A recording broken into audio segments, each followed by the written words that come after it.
Saturday night, Saturday.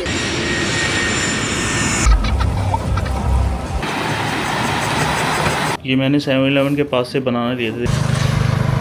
फिर fried rice order किया हमने। काट रहेगा। Hello guys, welcome back to explore with Manish. अगर आपने हमारी थाईलैंड जर्नी का पहला वीडियो देखा है तो आपको पता होगा कि हम फाइनली फुकेट पहुंच गए थे और आज का वीडियो मेरे हिसाब से ट्रिप का सबसे एक्साइटिंग पार्ट होने वाला है। आज मैं आपको दिखाने वाला हूं कि हमने फुकेट में 3 दिन कैसे स्पेंड किए, कौन से प्लेसेस एक्सप्लोर किए, क्या प्लानिंग थी और कैसे एक छोटी सी अनएक्सपेक्टेड चीज़ ने हमारी पूरी आइटनरी चेंज करके रख दी। तो चलिए शुरू करते हैं एपिसोड 2 को। फुकेट में हमने स्टे किया था पटोंग एरिया में। हमने पटोंग इसलिए चूज़ किया क्योंकि यहाँ से सभी टूरिस्ट अट्रैक्शंस काफ़ी नियर बाय थे और ऑनेस्टली शाम के टाइम पटोंग बीच की वाइब्स बहुत ही अलग हो जाती हैं।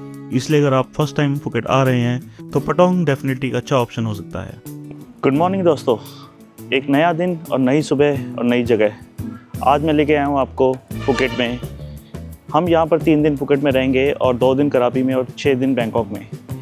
सो ऐसे ही हमारा 10 से 11 दिन का थाईलैंड का ट्रिप बनेगा।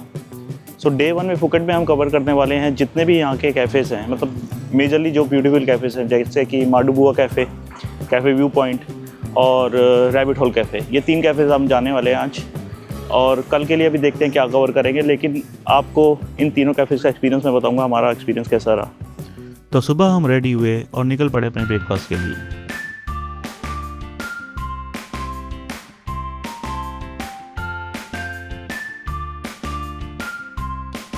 ब्रेकफास्ट करने के बाद हम लोगों ने अपनी कैब बुक करी माडुबुआ कैफ़े के लिए, जो कि हमारी पहली डेस्टिनेशन होने वाली थी, और निकल पड़े अपने पहले डेस्टिनेशन की तरफ। आज का प्लान काफ़ी एक्साइटेड था। सोचा था एक दिन में हम फुकेट के 3 कैफ़ेज़ एक्सप्लोर करेंगे, जो थे माडुबुआ कैफ़े, रैबिट होल कैफ़े और कैफ़े फुकेट व्यू पॉइंट। उस टाइम हमें बिल्कुल आइडिया नहीं था कि आज का दिन प्लान के अकॉर्डिंग नहीं चलने वाला। सो फाइनली हम माडुबुआ कैफ़े पहुंच गए। ये कैफ़े काफ़ी फेमस है, स्पेशली अपने जाइंट लिली पैड्स और फोटोशूट के लिए। हम सब भी इसी एक्साइटेड में थे कि बस अब फोटोशूट स्टार्ट ही होने वाला है। लेकिन जब रिसेप्शन पे गए तो उन्होंने हमें फ़ोटोशूट का स्लॉट दिया शाम 4 बजे का और उस वक्त सिर्फ 12 बजे थे। एक सेकंड के लिए तो समझ नहीं आया अब अगले 4 घंटे क्या करेंगे। कभी कभी ट्रैवल में ऐसे सरप्राइजेस मिल जाते हैं और ऑनेस्टली यही मोमेंट्स आपके ट्रिप को यादगार बना देते हैं। और 4 घंटे वेट करने से बेटर था अपना सेकंड कैफ़े एक्सप्लोर करने के लिए, जो कि होने वाला था रैबिट होल कैफ़े। तो मैंने अपनी कैब बुक करी माडुबुआ कैफ़े से रैबिट होल कैफ़े के लिए। रास्ता बहुत ही खूबसूरत था। जब हम कैफ़े पहुंचे तो कैफ़े उससे भी ज़्यादा खूबसूरत था, बिल्कुल नेचर से कनेक्टेड।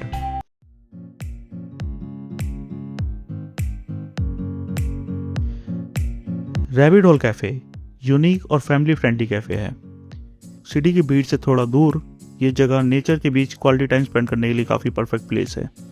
एनिमल्स के साथ इंटरेक्ट करना और ब्यूटीफुल सराउंडिंग में कॉफ़ी एंजॉय करना या ड्रिंक्स एंजॉय करना अलग ही एक्सपीरियंस था। अगर आप फुकेट ट्रिप का प्लान कर रहे हो तो इस हिडन जेम को अपनी आइटनरी में ज़रूर ऐड कर लेना।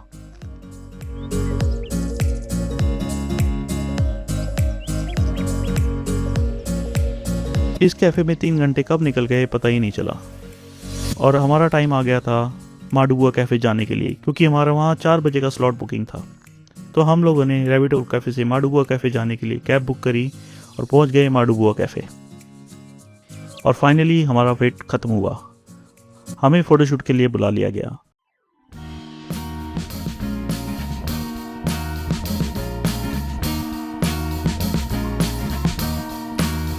I am waiting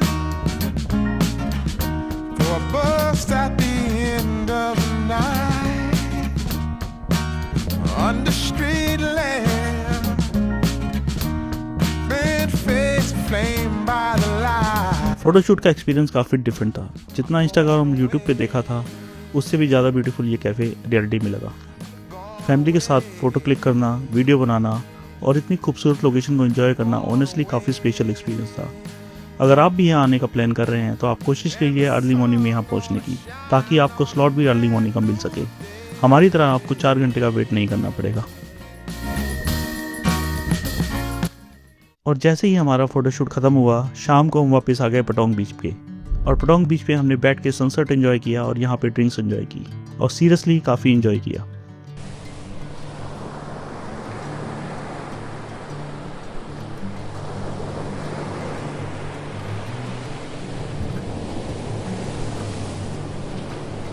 और ऐसे ख़त्म हुआ हमारा डे 1।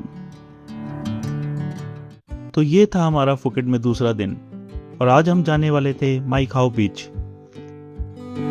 ये मैंने 7-Eleven के पास से बनाना दिए थे। देखो कितने छोटे बनाना है, मतलब एक फिंगर की साइज़ का बनाना है। मैं आपको पिक करके दिखाता हूँ। ये देखो इतना छोटा सा, ये देखो ये छोटा सा बनाना कितना छोटा सा है।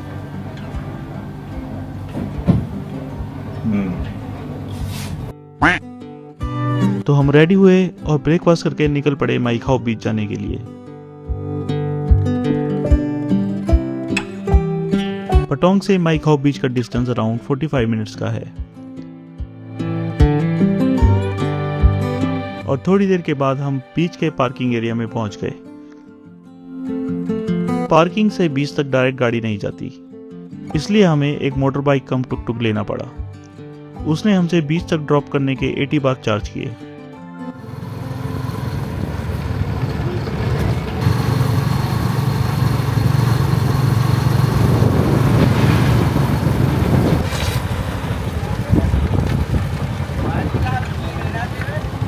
और जैसे ही हम बीच पर पहुंचे पहली फीलिंग थी वाओ। बीच काफी क्लीन, पीसफुल और बहुत ही सीनिक था और सबसे एक्साइटिंग पार्ट था प्लेन्स को इतना पास से लैंड होते देखना।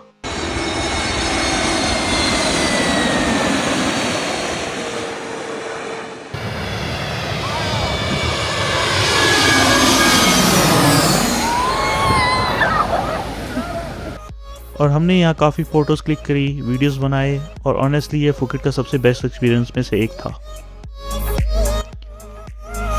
थोड़ी देर बीच में एंजॉय करने के बाद हमें भूख लगी और बीच के पास ही एक लोकल शॉप मिली, तो सोचा यहाँ कुछ ट्राई करते हैं। सो हमने ऑर्डर किए vegetarian fried rice and noodles और साथ में ड्रिंक्स में फ्रेश कोकोनट वाटर और ऑरेंज स्लश लिए। सिंपल था लेकिन बीच के सामने बैठकर खाने का मजा ही अलग था। अगर आप वेजिटेरियन हो तो टेंशन लेने की कोई ज़रूरत नहीं है, थोड़ा एक्सप्लेन करने पर यहाँ वेजिटेरियन ऑप्शन मिल जाते हैं।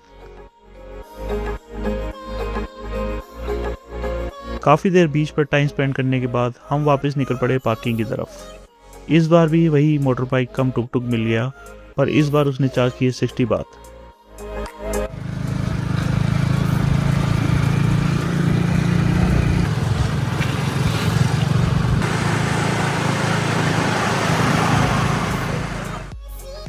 तो पार्किंग पहुंचते ही हमने नेक्स्ट कैब बुक करी कैफे फुकेट व्यू पॉइंट जाने के लिए। वैसे तो इसका प्लान पहले दिन का था लेकिन मा डू गुआ कैफ़े की टाइमिंग की वजह से पूरी आइटनरी चेंज हो गई थी और वैसे भी ये कैफ़े हमारे रूट में ही पड़ने वाला था। जैसे ही हम कैफ़े के अंदर गए पहली नज़र सीधा सामने वाली व्यू पे गई। ऑनेस्टली ये सिर्फ कॉफ़ी या फूड के लिए नहीं बल्कि अपने व्यू पॉइंट के लिए बहुत फेमस है।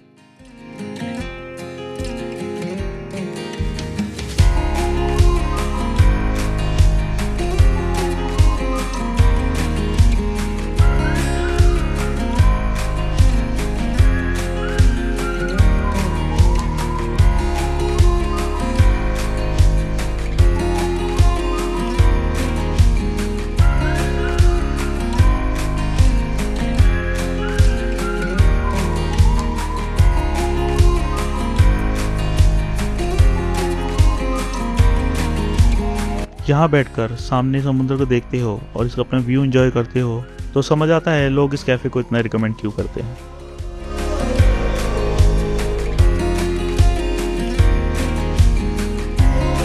और अगर आप फुकेट आ रहे हो और थोड़ा पीसफुल टाइम स्पेंड करना चाहते हो तो cafe Phuket view point definitely एक अच्छा स्पॉट हो सकता है। थोड़ी देर यहाँ पर एंजॉय करने के बाद हम वापस होटल की तरफ निकल पड़े और हमें बिल्कुल भी आइडिया नहीं था कि आज का दिन अभी ख़त्म नहीं हुआ था। जैसे ही हम अपने होटल पहुँचे मौसम अचानक से बदल गया और बहुत तेज़ बारिश शुरू हो गई। हम लोग जो सभी कैफ़े फुकेट व्यू पॉइंट से पहुँचे अपने होटल में और ये देखो एकदम से कितनी ज़बरदस्त बारिश शुरू हो गई। बिल्कुल बढ़िया।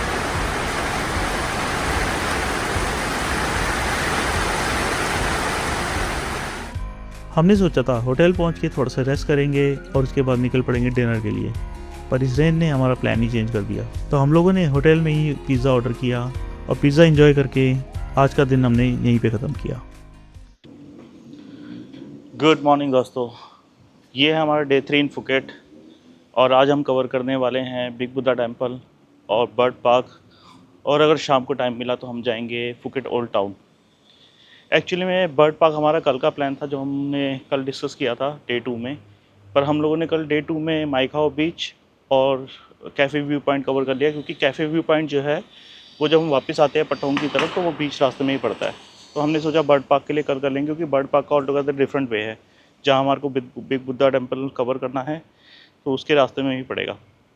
तो आज के लिए हम जा रहे हैं bird park, big Buddha temple, और हम जाने वाले हैं फुकेट ओल्ड टाउन अगर शाम को टाइम मिला। अगर नहीं मिला तो मायरा जिद कर रही है कि हमारे को पटोंग बीच पे ही रहना है शाम को, सो हम वो शाम वाला जो है ओल्ड टाउन वाला है वो स्किप भी कर सकते हैं। तो यहाँ पर एक लॉन्ड्री सर्विस है फुकेट होटल के बिल्कुल सामने, ऑर्चिड लॉन्ड्री पटोंग। तो यहाँ पर ये देखिए 2 घंटे में आपको आपके लॉन्ड्री के जो क्लोथ्स हैं वो सब मिल जाएंगे। तो ये मार्केट पड़ती है बीच में फुकेट होटल के सामने ही। तो अभी हम लोग निकल रहे हैं अपने बर्ड पार्क के एक्सपीरियंस के लिए, और उससे पहले कुछ सोच रहे हैं कुछ खा पी लें हम लोग। यहाँ देखते हैं कुछ खाने पीने को मिल जाता है कुछ अच्छा, तो क्योंकि सारी चीज़ें तो यहाँ नॉन वेज ही हैं और हम लोग हैं वेजिटेरियन। सो देखते हैं क्या मिल पाता है। सो ये बीच के जस्ट पास में ही एक लोकल सा रेस्टोरेंट है, तो वहाँ पर हम कुछ खाने आए हैं। मामा रेस्टोरेंट करके हैं, तो कुछ वेजिटेरियन ऑप्शंस मिल गए हमारे को। फ्राइड राइस, थाई में ही फ्राइड राइस हो गए, कुछ सैलड्स वगैरह हो गई, तो वही सब ऑर्डर किया है मैंने। वेफल वगैरह सब कुछ है यहाँ पर। पपाया सैलेड है, इस मैंगो सैलेड ऑर्डर किया हमने। Terasa with olive vegetable. Video बाद में बता देना, पहले मुझे सैंडविच दे दो। जो वीडियो के पीछे पड़ गई है आपकी। आज का पहला स्पॉट था फुकेट बर्ड पार्क। इसकी टिकट्स मैंने पहले ही क्लुक से बुक कर ली थी। अगर आप फैमिली के साथ आ रहे हो, स्पेशली बच्चों के साथ, तो ये प्लेस उन्हें काफ़ी पसंद आएगा। बर्ड शोज, कलरफुल बर्ड्स और उनके साथ क्लोज इंटरेक्शन सब ने काफ़ी एंजॉय किया।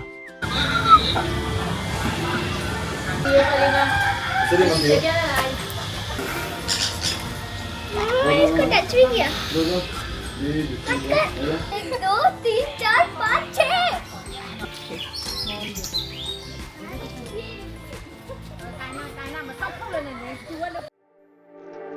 और बर्ड पार्क के बाद हम लोग निकल गए बिग बुद्धा टेम्पल के लिए। ये फुकेट के सबसे आइकॉनिक लैंडमार्क में से एक है। जैसे जैसे ऊपर जा रहे थे वैसे वैसे व्यूज़ और भी ब्यूटीफुल हो गए थे।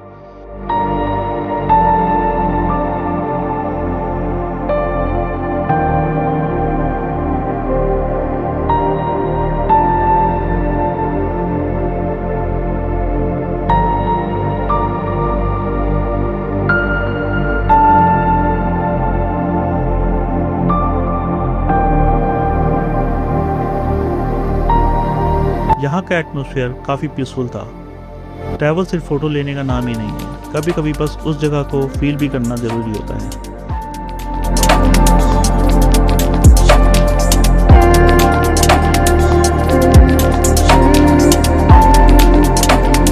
और शाम का हमारा प्लान था फुकेट ओल्ड टाउन कवर करने का, लेकिन फिर हमने सोचा ये हमारी फुकेट में लास्ट इवनिंग है, और ऑनेस्टली मुझे ऐसा लगा कि एक और अट्रैक्शन कवर करने से बेटर है थोड़ा टाइम पटोंग बीच पे स्पेंड करते हैं फैमिली के साथ, क्योंकि कभी कभी चेकलिस्ट कंप्लीट करना ही ज़रूरी नहीं होता, उस मोमेंट और उस टाइम को एंजॉय करना भी ज़रूरी होता है।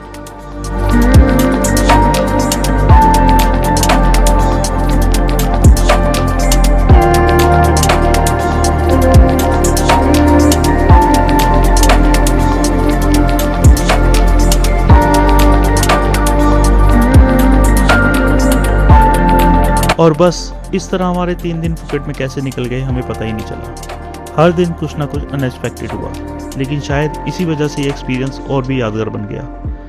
अब अगले दिन हम निकलने वाले थे फुकेट से कराबी की तरफ। रोड जर्नी कैसी रही, कराबी का फर्स्ट इंप्रेशन कैसा रहा, और वहाँ हमने क्या क्या एक्सप्लोर किया, ये सब देखने को मिलेगा आपको नेक्स्ट एपिसोड में। अगर आपको मेरी ये वीडियो और 3 दिन की जर्नी पसंद आई तो please like and subscribe my channel, और आप कमेंट करके बताइए आपको इस 3 दिन के सफ़र में सबसे अच्छा क्या लगा। और मिलते हैं आपसे नेक्स्ट एपिसोड में, तब तक के लिए good bye, take care, keep travelling, keep exploring.